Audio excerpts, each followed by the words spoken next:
Why in our conversation do you think you need to remain anonymous? Um, it has been a very hard, very hard week. Personally, professionally, as I said, I live in Washington, D.C. Many of my colleagues work in this field. Starting from January 21st, so the first day of the new administration, things started to go sideways very quickly.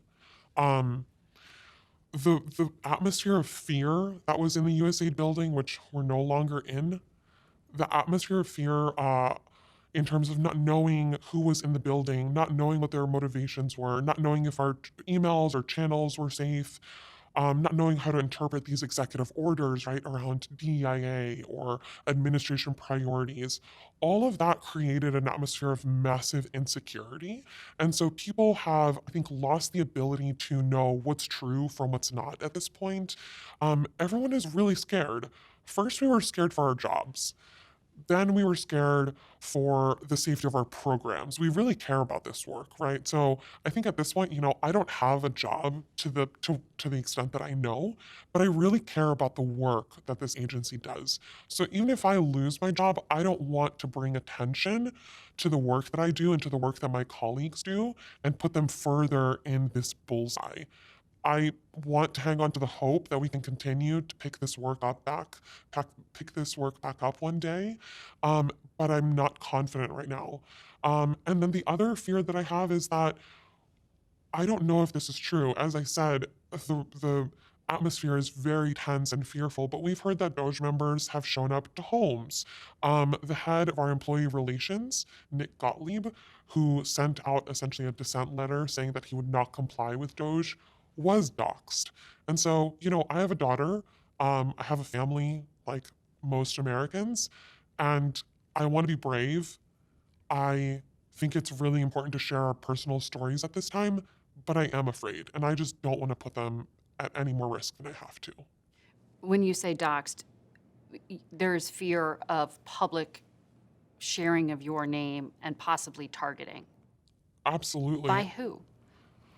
Well, I mean, at this point, Doge members, including Elon Musk, have access to not just the data within the USAID world, right, and the USAID system, which includes my personal email address, my social security number, my entire security file.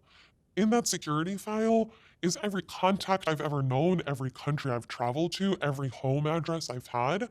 And that's because I'm required to provide that information to the US government as part of my security clearance background check. They now have access to that. So my personal information is out there. Separately, Doge is also now in charge of what's called the Office of Personnel Management, right, which is the government's HR system.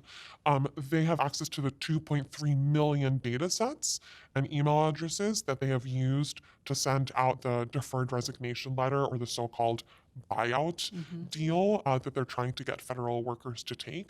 So no matter which way I look at it, my information is entirely compromised, and it's in hands that I don't know and don't trust. Do you think there is a chance that these people with Doge are doing what Donald Trump has said? The president of the United States has said they're increasing efficiency. No, I don't. I respect our new Secretary of State. And when he took office, he said that he was going to do everything in his power to align US foreign policy with making Americans stronger, safer, and more prosperous. I can tell you that every individual at USAID welcomes that conversation and welcomes that challenge, including myself. We already started to think about what that meant for our programs, how we could better align with this foreign policy. USAID is a national security foreign policy agency. We are part of what is often referred to as the three Ds. That's defense, diplomacy, and development. It's sort of the three-legged stool that protects American interests abroad and protects threats from coming from those shores to our homes. So we all welcome a conversation about how to make USAID faster, more efficient, more accountable, and more effective. And absolutely everyone in the foreign government, sorry, everyone in the US government is very welcome to have a good faith conversation about that. And I think there's merit to that conversation. We're not saying our agency is perfect. No agency is perfect. And yes, the government can be slow. It can be inefficient. It can cost taxpayers money. I do not doubt that at all. What is absolutely clear to me is that the methods being used to achieve this so-called efficiency, not only do they not seem to be vetted and approved by the President of the United States or our Secretary Marco Rubio, they're entirely the actions of a rogue few individuals. They're dangerous, they're illegal, they're cruel more than anything. And so, no, I don't think this is serving American interests or answering to the president's mandate. Do you have any idea how many people are still working at USAID? Margaret, I do not know. Here's what I do know. USAID is about 10,000 strong. That's here in Washington, D.C. and abroad. We are in more than 100 countries. Some are war zones, but some are not. Some are stable, incredibly important allies, right? That we send Americans to with their families to do this work. So they've brought their kids there, their pets. There's a couple thousand of those people abroad. And right now, very few are able to access those systems. So the email systems in which this work is done. Then again, you have the notice that went out agency-wide that said, all of you are on administrative leave, and all of our foreign service officers abroad have 30 days to pack up and get home. 30 days. 30 days. So they've got kids in school. They've got kids in school. They've got commitments. They've got rent. They've got homes. They've got pets. They don't have homes here because they've given them up, because these are posts that people do for 2 years, 3 years, 5 years. Yesterday, when we heard this was happening, people started collecting the names of those with guest rooms in their homes who could help our colleagues abroad who are going to land here in 30 days and are going to be completely at a loss and have been abandoned by this administration. How do we get those people home? I don't know, and I can't tell you, because our workforce is not working. They do not have the ability to process travel. They don't have the ability to email our colleagues. They don't have the ability to process payments. I'm unsure how the Secretary of State and how the president thinks that they are going to get close to 5,000 people home. I'm unsure how that's happening, and I would love an answer to that. We'll make it work. We are going to help our colleagues to the best ability that we can. I've heard the military might be used. I'm just not sure how people think this is going to work. So just to back that up, for people at home who don't know what this agency is, Yeah, you said there are the three stools. yeah, Development, one of them. yeah. When people go to do field work, they are deployed Mm-hmm. by the United States government, and they represent America abroad. They do. And you're telling us those Americans are now stranded Absolutely. Unequivocally. with no promise of how they get home, how they buy the plane ticket to get home, what they do with their kids, but Yes. they have 30 days notice. Absolutely. That is correct. So when we hear people say diplomats are just, at cocktail parties and foreign aid is a grift, how do you respond to that? Well, I can tell you, because many of my friends are in these posts. I mentioned that USAID works in some of the most dangerous places in the world. Some of these posts, you cannot bring your family members. So these are people who have chosen to leave their partner, their kid, their home, so that they can go serve in Sudan, so that they can go serve in Ukraine, which are active war zones. They are serving in regimes with active terrorist threats. They are living in compounds in Iraq. They are serving in regimes that are repressive, like Belarus. This is a sacrifice that people make because they believe in it. You asked earlier about whether this was efficient. USAID has about a $40 billion budget to do this work, and I'm happy to speak about what that work is. None of that money is being spent on the work right now, on these programs. It is going to have to go to picking up the lives that have fallen apart abroad for our colleagues and getting them home. It is going to waste because medicine that we've paid for, emergency food that we've paid for, is sitting abandoned on shelves. So I hear that this administration came in, they wanted to root out taxpayer waste and fraud. And again, I'm asking, where is the efficiency in that? This is taxpayer money that has already been spent in many cases, so it's not like we're buying new things. We're not buying new vaccines. This work has been done. It came to a grinding halt. We right now have the biggest tuberculosis outbreak since 1950. Um, when Ebola happened, it was USAID and our military partners who were on the front lines in suits handling this and dealing with the carnage. It's incredibly tough work. So your question about the cocktail parties, it's really angering. It's frightening, and I really don't think that Americans know that USAID is the biggest bang for your buck that you can have as an American right now. It is less than 1% of the budget, but the benefits that we get from that are untold. We live in a really precarious world where, as I mentioned, there is counterterrorism, there are cross border threats, there are diseases, right? And USAID is working with the DoD, with the State Department in these places that are often incredibly frightening to try and cut off these threats where they're happening so that they don't come back to our shores. So the intent, the Secretary of State has said he is now going to fold USAID into the State Department. USAID already reported to the Secretary of State. So what does this change actually mean? Do you know? Well, I don't know. As I said, I don't know much of anything at the moment anymore. I will say there's Do you a think really he knows? Do you think the no, Secretary of State understands? no, and I think that's a really important question. Um, when Marco Rubio was sworn in and said that he was thinking about bringing USAID under the State Department, that's not a new proposition. This has been offered before by various secretaries of state and former administrators.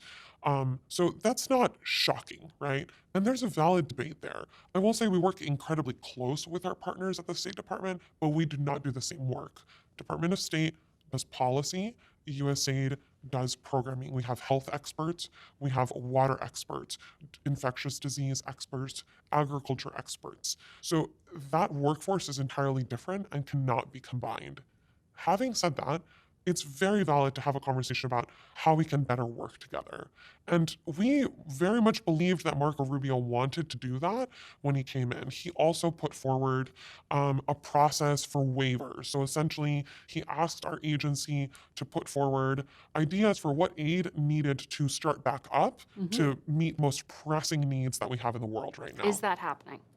No, that's not happening because, as I've said, there are no people to do the work. There are no emails. I can't get access to anything. We can't be in our buildings. We can't be in our email accounts. We can't communicate to our colleagues in the field. We don't know what's happening. And so even just the other day, I saw that Marco Rubio said, I'm really frustrated. I asked USAID to find what was the most pressing and to ask me for a waiver to do that, and that I'll approve that. That was absolutely not a good faith offer. And frankly, I think it makes our Secretary of State look incredibly weak. How are you telling us that you want us to prioritize these crises that are happening, like emergency food aid or the war in Ukraine or getting aid into Gaza, but we are unable to work? We are sitting around 10,000 people at the moment, still, I assume, being paid by American taxpayers, and we are unable to do the work that our Secretary of State has asked us to do. So what I've been asking is, who is in charge here? Is it Marco Rubio? Is it his deputy, Pete Morocco? He's signed a lot of the communications. Is it Elon Musk? Marco Rubio has said USAID is not charity, and I wholeheartedly agree with him on that. It's not charity, it's smart. We like to think that it is value driven, and it is. I do believe Americans are, at their core, generous people and that we want to be seen as generous abroad. But USAID and the work that we do through that is much more of a better bargain for Americans than it is the people that we're trying to help. It keeps us safer. It gets our goods into these countries. It keeps diseases over there and not here. So I think Marco Rubio believes in that. I think the president believes in that. but we're not able to do that work right now because I'm not sure who's giving the orders, who's in charge, who my emails are coming from, and I just want to get back to work, frankly. Elon Musk posted on X, USAID is a criminal organization, time for it to die. What did you think when you heard that? He said that. He said we were vipers. He said that we were worms and not a bad apple, but just worms. He said that we are evil lunatics. He joked that he was putting USAID in the wood chipper over the weekend instead of going to parties. Um, sorry. Sorry.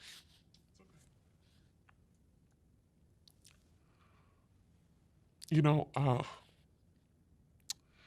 I am an American. I pay my taxes. I might live in DC. And I do work that I know the vast majority of Americans don't understand and maybe don't appreciate and maybe even disagree with. And I think that's okay. I think it's okay to ask, where is this money going? What is it doing for us? And to ask us to be accountable to that. I welcome those questions. I'm prepared to answer those questions. I'm prepared to defend our work, as is everyone I know at USAID. What's not okay is 10,000 people being vilified, being absolutely psychologically frightened over the last 10 days as we see day after day our colleagues losing their jobs. Emails are sent in the middle of the night. They're sent over the weekends, which is when we're with our families and we're not in touch with our colleagues, right? And we're not looking at our work phones. Everything about this is done to be cruel.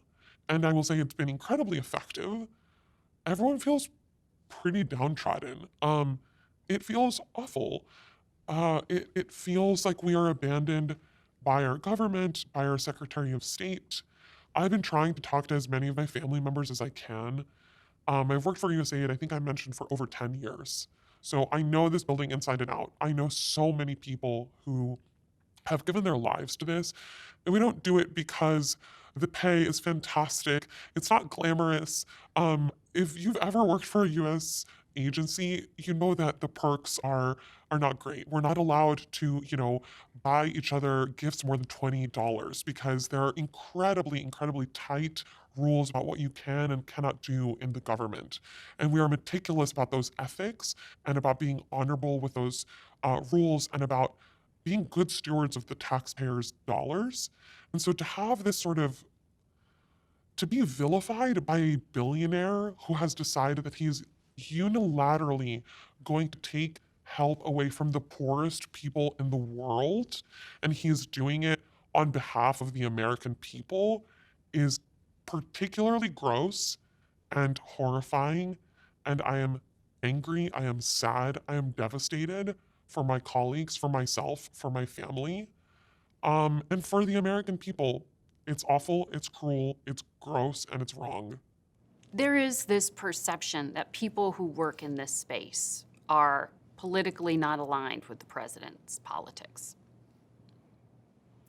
How do you respond to that? Are people motivated by politics where you work? That is a really good question. Civil servants are, at their core, sworn to uphold the rules of our government, of our constitution, and to serve each incoming administration. That is why each administration, when they come in, they bring in political appointees. And those are people typically at senior positions who help create a lot of policy. And we follow that policy. And we align with whatever the foreign policy priorities of each president and administration is. That's because, as I said, we serve American interests abroad. That is our top line. That is what we do. So when Donald Trump came in, a whole bunch of people from our agency left. Those were Biden appointees. And that happens every time that there is a handover in administration. What our personal politics are ultimately does not affect the work that we do on behalf of American people. My personal politics don't play a role in us delivering small food packets to kids in Sudan that are literally hours away from dying. I'm not sure why it would matter if we are Republicans or independents or Democrats as we try to do that work. It is nonpartisan. We have taken a duty to uphold the law and the Constitution. And as I said, we are incredibly resilient, smart, dedicated people who will pivot. We will make sure that we are answering the mandates of the president and our Secretary of State to the best ability that we can. But there has to be a good faith effort to want to do that with us and to work in partnership with us and to tell us what they want us to do. What are the priorities here? What are Marco Rubio's priorities? Is it to our allies in Ukraine? Is it to help us uphold this fragile peace in Gaza? If they want us to back out of certain countries, we can do that. If they want us to double down on certain partnerships, we can do that. What's happening right now, and China is already filling this gap with incredible speed, is they came out the other day. There was an instance of them saying to the Nepalese government, to Nepal, if there's an earthquake, we will help you. We know China said to Nepal, Yes. we will help you. Exactly. USAID comes in after a natural disaster. Absolutely. But I don't not know if right now. Not right now. I don't know if you know anything about Nepal. They are prone to many earthquakes. Often it's USAID on the ground with the military, with people from the State Department, with every corner of the government pulling people out, delivering this life-saving aid, whether it's Ukraine or Nepal or any country in the world, right? We've abdicated that responsibility. We've walked back our leadership in the world, and China has filled that gap. And so again, I want to ask this administration and our Secretary of State, you claim you want the US to be stronger, more secure. America is weak right now. We are in retreat. We have abandoned our partners, our key allies. Not only have we abandoned our colleagues, which is an absolute moral atrocity, but we have abandoned our partners in the world. And I want to explain something about what aid looks like on the ground to people that I think is really important. If you've ever seen those photos of people delivering bags of food or wearing the USAID vests or delivering medicines or the big trucks coming in with aid, it's got big USAID logos on it, right? It's got For a reason. For a reason. It's got American flags on it. So do our vests. We slap it on everything. That's by design. It's because it shows people this is the US coming to your aid. We have a lot of enemies in the world. As I said, the world is really scary and precarious right now. There are many people who don't believe that Americans are kind or generous or want to help. And what USAID does is by throwing those flags on the aid that we give, is telling people, this is America here for you. We are on your side. We will give you the medicine you need for your kid. We will give your farmers the seeds that they need to plant in their fields. It buys us an incredible amount of goodwill abroad that, I'm sorry, but that the State Department does not do. The State Department are diplomats. They do policy, they work behind the scenes, they are in closed room meetings, and that's great because we need that. That is one of the most important tenets. And they are our respected partners and brothers and sisters in diplomacy. But it's USAID wearing the vests. It's USAID with hard hats on. It's USAID getting out of the choppers and helping when there is a crisis and an emergency. It's USAID putting shots in arms. That's not the State Department, and the military can't do it in the same way because they're the military. They have a very different role, and they have a very different, they bring up a very different feeling, right, to people. It's usually in war zones, it's usually in crisis. Aid is the other arm. Aid is what buys us goodwill and generosity and love from people abroad who often want to do us harm. So again, less than 1%, but untold benefits to Americans here at home. And for people who work in other government agencies, are you hearing from them? Oh yeah. Are they watching what happens at USAID and wondering if They they're are next? absolutely watching what's happening. I also am part of a very active parent group that includes civil servants and federal workers from all agencies, FBI, CIA, Energy, EPA, Social Security Administration. Everyone is watching with bated breath, and I think there is a recognition that USAID is just the first. And we've been sort of comparing it to a canary in a coal mine. Watch what's happening. Listen to us. Please see this because it is going to be a rinse and repeat. And we're already seeing it at the FBI, at the CIA as they're trying to get workers out, at the Treasury, at the Department of Education. We've tried to put together sort of tips for our colleagues at other agencies, telling them to download their pay stubs, their employment files, their retirement benefits, all of their paperwork, right, which is all behind these systems that we can no longer access. Because I want to be able to at least have record of, my salary and all of the work that I did and all of this proprietary information, my personal information. We're telling them to start saving up. We're telling them to start fixing their resumes. And I do see a recognition that this will happen. And I think USAID is, as I've mentioned, a pretty uncontroversial agency, so it's really shocking that we have landed in this position. I have ideas for why that might be, but no one thought that they would start with USAID. And we've had broad bipartisan support for as long as USAID has existed. It started in the 60s after the Cold War. We have always had incredible administrators from Republican presidents and Democratic presidents, people who understood the value of this work and believed in it. So why they started with USAID, I'm not sure.